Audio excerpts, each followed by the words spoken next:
Здраво ви добро уште едно видео, каде што ова видео ќе збориме за Pattern Recognition Receptors, кои се дел од вродениот имун систем и ќе збориме поточно за растворливите Pattern Recognition рецептори, кои што се наоѓаат во телесните течности, главно крвта.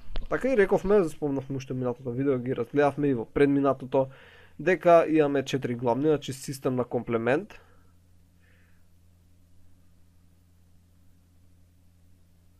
значи систем на комплемент, имавме пентраксини,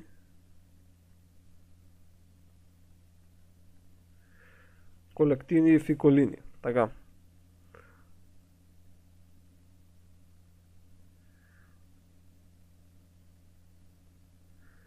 Сега.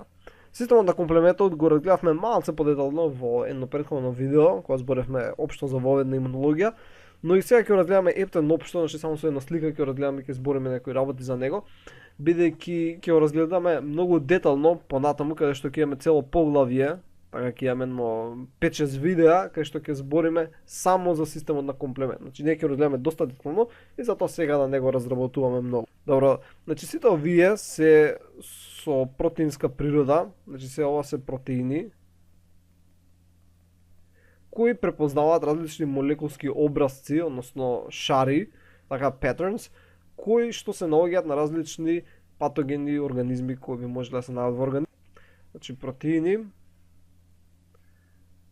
кои препознаваат образци од патогени организми. И овие рековме дека се растворени, бидејќи сега збориме за тие кои се дел од вродениот имун систем, значи зашто во минатото видео зборевме за тие кои се клеточно асоцирани. Сега оваа растворена фракција на Pattern Recognition рецептори исто така често се нарекува, мислам и така и ние го разгледавме кога разгледавме општиот дел, хуморалниот дел од вродениот имун систем, значи хуморален вроден имун систем. Така, добро. Сега реков дека сите овие протеини се наоѓаат внатре во телесните течности, главно во крвта, и тие си шетаат наоколу. Сега, има два главни начини на кои реагираат, на кои му помагаат на имуниот систем. Првиот начин е всушност да функционираат како опсонини. Сега, секогаш збориме, неколку пати веќе имаме спомнато во тек на овој серијал на видеа за опсонизација, дека овие случаи така опсонини, завршат опсонизација и така натаму, но во прости црти, што всушност значи опсонизација, рековме дека важи, дека значи дека го прават микроорганизмот или поточно антигенот поволен за јадење, унофониција од страна на некои фагоцитирачки клетки. Но како тоа би изгледало? Да речеме дека тука имаме некоја си бактерија. Така. И овдека дека имаме некој си макрофаг. Сега да речеме дека макрофагот не ја препознава оваа бактерија или пак има некој рецептор, да речеме овдека има рецептор кој е, да знам вака со Y форма или ајде направиме да не биде како антитело, нека го направиме како со полукружна, значи како топка форма. Сега, да речеме дека овој рецептор треба да се врзе со некој си дел, да речеме кој е вака како топка на бактеријата со цел да започне фагоцитоза. Но да речеме дека оваа бактерија нема таков дел. Да речеме дека оваа бактерија има само вакви коцки на незе изразено. Така што овој макрофаг не може да се врзе со незе, така? Не може да се врзе и не може да изврши фагоцитоза. Па сега, имаме молекули кои што се како еден вид, не ми текнува некоја добра аналогија, например, едната страна им е ваква, како со коцка, има продолжение, и другата страна е како, како полукругот. Например, вака ќе бележиме, значи оваа е страната која ќе се врзе овдека доле, додека горнава ја бележиме со црвена боја. И сега што ќе се случи? Значи ова е опсонин молекула. И таа опсонин молекула сега ќе се прикачи овдека и сега ќе бележам како со сива боја, така ќе се прикачи овдека со коцкениот дел, ќе му штрчи овој полукружниот дел и сега овој полукружен дел може да биде препознаен од страна на макрофагот, така што макрофагот знае дека треба, односно сега може да ја фагоцитира оваа бактерија и да ја уништи. Така, значи на тој начин, сушност, у прости црти, опсонините овозможуваат опсонизација, така, да бидат поповолни за јадење бактериите. Значи овака ќе ставиме стрелка. Значи овие протеини може да служат како опсонини, може да служат како едни мембрански напаѓачки комплекси, ќе видиме, или пак може да покренат општо воспаление во околината, кај што детектираме нешто, значи големуваат инфламација. И со тоа, нели, кога се зголемува инфламација, се индуцира да дојдат од многу различни места, различни имуноклетки, различни макрофаги, односно различни фагоцитни клетки. И тоа ќе произведе, нели, подобар имунодговор. Значи, тие се двете главни онака функции на овие pattern recognition рецептори кои се наоѓаат растворени во телесни течности. Сега првично ќе збориме на кратко за системот на комплемент и ќе разгледаме низ една слика како се одвива. Значи, овдека го имаме сумарно, на некој начин представено комплексот на системот на комплемент, кој што всушност се состои од 20 различни протеини, така. Значи, протеини. Дори зависи од каква литература, некаде вика дека има 30, зависи ако се рачунат некои рецептори. Значи, ова е еден збир на различни протеини кои ние сите ги ставаме во еден систем, така? И се ги бележиме со С и да имаат некои си бројки и букви после нив. Сега, истиот всушност може да се одвива на три различни начини. Значи, може да го имаме класичниот, значи класичен, алтернативен,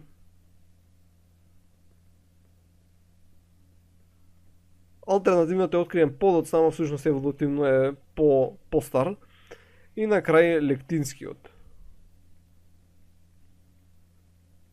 Значи имаме три различна патишта на кои може да се одвива процесот, но главно се стига до создавање на C3A и понатаму на C3B. И главната функција всушност за комплементарниот систем е да служат како опсонини, така да предизвикат инфламација. Но исто така можат дури преку овие мембрански напаѓачки комплекси, мембран атакинг комплекс, може и да уништуваат микроорганизми, така да микроорганизми. Значи, тие се главните три функции кои може да ги прават. Сега, бидејќи рековме има 30 протеини, всушност целиот процес кој зависи од сите овие протеини на системот на комплементот, се одвива низ низа каскадни реакции, каде што имаме одреден протеин кој активира преку фосфорилација друг протеин, па тој протеин да активира трет протеин, така. И со така иде каскада на активација на протеини, која што резултира со активирање на одредени кинази, кои што активираат други протеини, така натаму. Така натаму. И тоа е основниот принцип на работа. Сега, класичниот пат се одвива, значи на тој начин што C1Q се врзува со антителото на некој, се врзува со антителото кое се врзало со некоја си бактерија.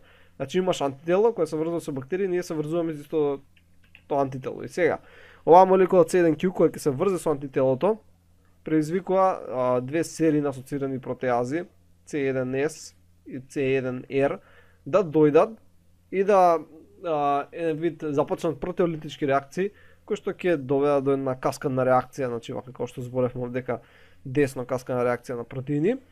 И на тој начин ќе се одвива класичниот пад. Сега нема повторно, како што напоменам, не го разгледуваме детално, зашто имаме цело поглавие за тоа. Друго е алтернативниот, каде што C3 протеин, C3 директно се врзува со некои молекули кои се наоѓаат на мембраната на некој патоген организам. И на крај го имаме лектинскиот пат. За почнување лектинскиот пат всушност требаат овие маноза binding лектинс, односно маноза binding лектинс кои ќе се врзат со маноза, некои крадни резидуи од маноза на различни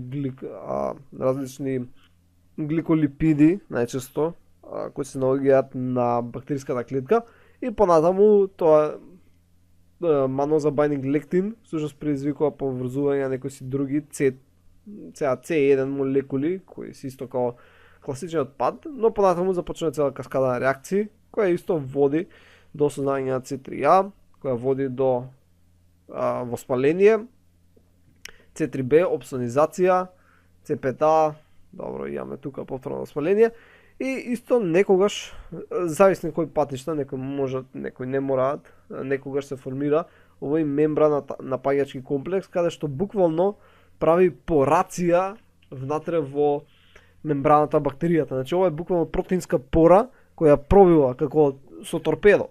Како со торпедо, бам, и ја пробива мембраната и прави дупка у незе, која останува дупка, бидејќи внатре е шупливо тоа, како чаура од куршуме.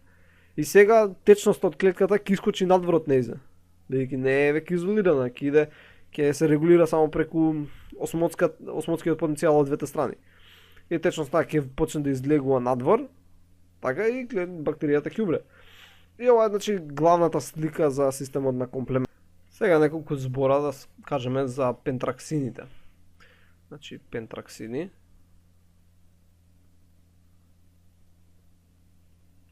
И овие се неколку серумски протеини, плазмени протеини кои препознаваат одредени микробни структури. И овие се група на протеини кои се филогенски доста стари.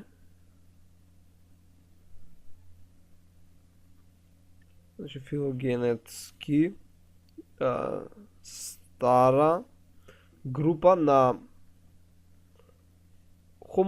структурно хомологни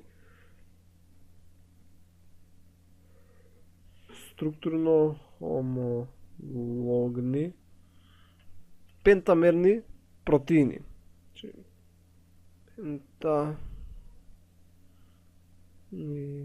Протеини. Значи овие се сложени хомологни пентамерни протеини, група на повеќе вакви протеини. И сега, и овдека спаѓаат, односно главни се, постојат и други, С реактивен протеин,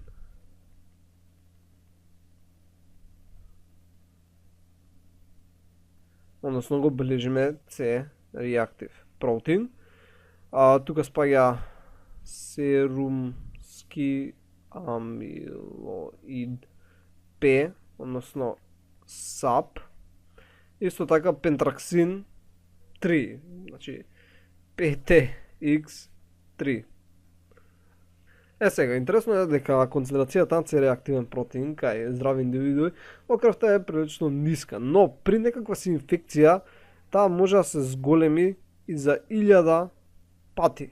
И зголемувањето е предизвикано бидејќи некаде каде што имало инфекција, макрофаги или некои дендритични клетки сретнале или бактерии и ослободиле цитокини како интерлеукин 1 и интерлеукин 6, кои што го стимулираат хепарод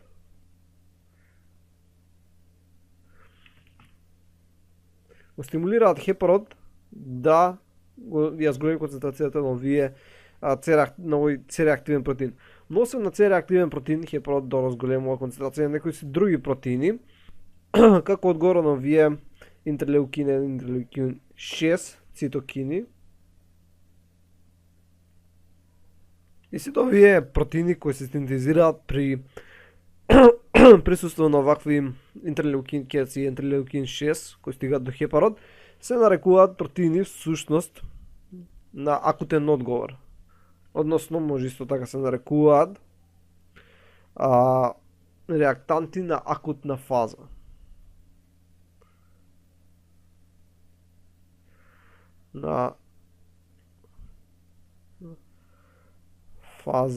Односно, протеини кои се појавуваат при акутна инфекција, така, кои се синтезирани од страна на хепарод под дејство на овие цитокини, интерлеукин 1, интерлеукин 6, кои доаѓаат од некои си дентритични клетки, така, значи некои дентритични клетки кои се наоѓаат некаде си кај што има инфекција, или пак од некои си макрофаги кои ги направиле овие цитокини, и сега тие цитокини ги прават овие протеини кои ќе помогнат исто во имуниот одговор.